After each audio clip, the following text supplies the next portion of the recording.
Thank you, everyone, for staying with us on the program. The Minority Leader of the House of Representatives, Honorable Leogo, is a member representing Delta State in the House of Representatives. We've been talking about the issues of budget.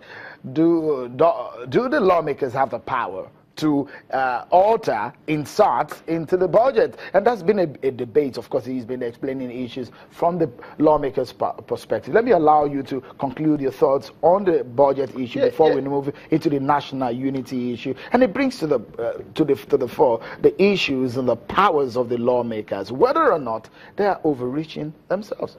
It's very, very simple, because you see, the provision of Section 4 sub 2 gives the National Assembly some high level of exclusivity. The bill itself, which is a lawmaking process that comes from the executive, is not a finality. No bills come from anywhere and you expect that bill to go back the way it came.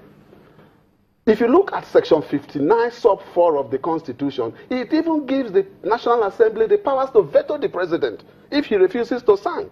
And if the National Assembly uses to veto the president, it becomes a law of the land.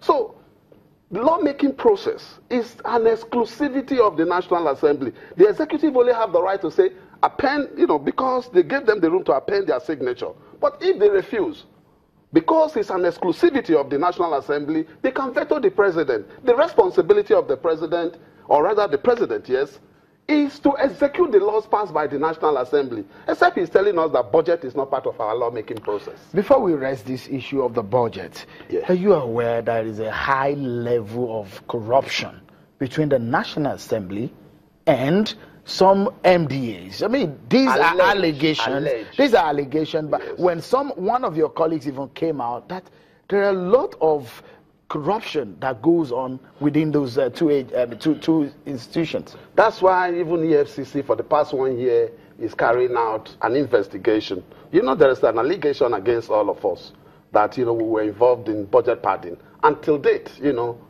not a single proof has been made.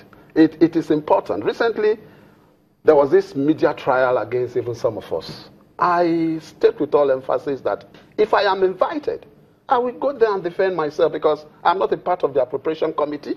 I don't belong to any of those committees. So how I probably padded the budget, I need to be properly educated. But you cannot deny us our powers of appropriation. I tell you, government is about revenue sharing, no matter how you look at it. You won't deny the representatives the access, all right, to funding projects that are very, very important to the people that elected them. Let's quickly switch gears now. The current tension fueled by agitations across regions in the country has kept acting President Osinbajo on his toes, meeting with leaders from different regions. The southern leaders yesterday met in Lagos, and they gave the federal government an ultimatum till the 1st of October to implement the 2014 confab. As the acting president, Professor Osinbajo, gives stern warnings on any divisive statement, the Department of State Security Service, the DSS, says it is investigating how mischievous elements have tended to steer the ship of Nigeria's nationhood to calamity and irretrievable destruction, where the agency cited how the Arewa youths called for the relocation of the Igbos from the north, and how that illegal action was followed by another illegal action by an unknown source called the Niger Delta Watchdog, threatening all northerners to quit Niger Delta region. The agency states, and I quote now, "The service, in line with its statutory mandate of ensuring the internal security of the country, wishes to inform the public that it will stop at nothing to deploy all resources at its disposal to identify and deal with all those culpable, as well as maintain peace and order in every length and breadth of the nation. To this effect, it warns in very clear terms all those who are charting the course of disunity among Nigerians to desist from their divisive actions. The service is also not oblivious of the efforts of some miscreants to ignite fear and cause ethnic tensions across the country." End of quote.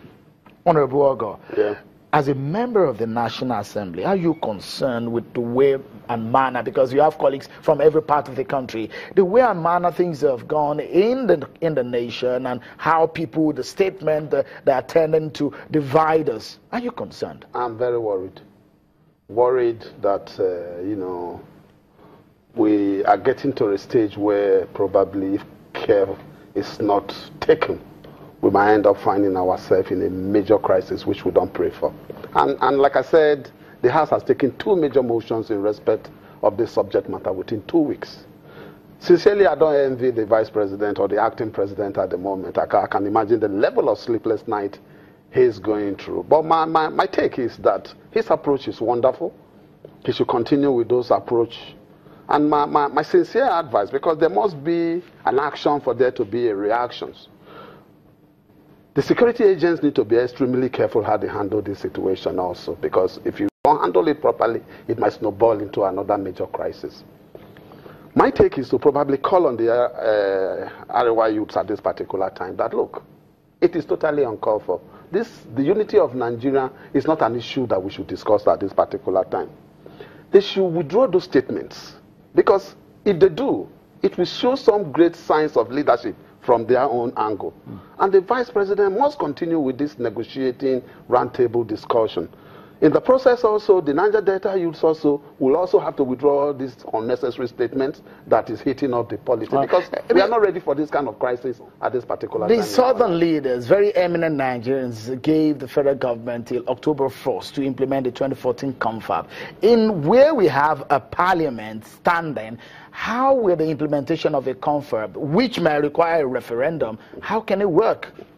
I think that is a bit difficult, and sincerely, even if there is a confab report, it has to be sent to the National Assembly. We need to be properly guided by our Constitution.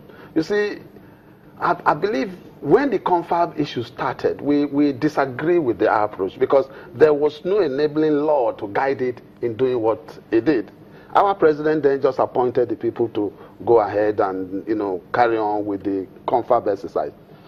But in the interest of democracy, the executive can send the document to us. And I believe that most of the requirements in that document are even touched in the amendment of the Constitution. So if there are some specific issues that even the public are interested in, they can point them out. And, the Senate has called for that same report. Beautiful, beautiful. I think they're doing that to make sure that, they can douse down the tension a little bit. As we go now, Honorable Leo, as a leader in the National Assembly, a very tense atmosphere in the nation, what do you think is needed to be done urgently by the government at the center, for example, and also the regional governments to make sure that this nation does not go apart? October 1st has been a deadline that so many groups have mentioned. That day, what do you see? Every governor from today onwards should wake up to their responsibility. The security and welfare, in line with the provision of 14 sub 2, is the primary responsibility of government. They must wake up and start talking to everybody. Like I said, the acting president has taken a very good step, but he should not relent. Because if he does, nobody will know the consequence. I believe that every governor should join him, the honorable members, every Nigerian should participate and make sure that the unity of this nation is what it must be. Because for me, in our diversity lies our strength. So I believe that Nigerian as a nation must stay together no matter the consequence. We can only disagree to agree. No matter what, we must stay together as one, because it is from that unity that we earn our respect generally from the world. Honorable Leo Ogo, Minority Leader of the House of Representatives, always a pleasure talking to you. My pleasure. Thank you so much for coming on the program. It is a good moment to say what was said that time in 1970 or so, when majorly the other part of the nation told the then head of state, go on with one nation or one Nigeria. It will be good to tell the acting president to go on with the idea of one Nigeria as his plans to unite everyone. Well, this is the point where we hit the brakes. Many thanks for talking to us, Honorable Leo Ogo. Many thanks for watching from wherever you're watching. Thank you so much. I'm Sean Okimale. Bye for now.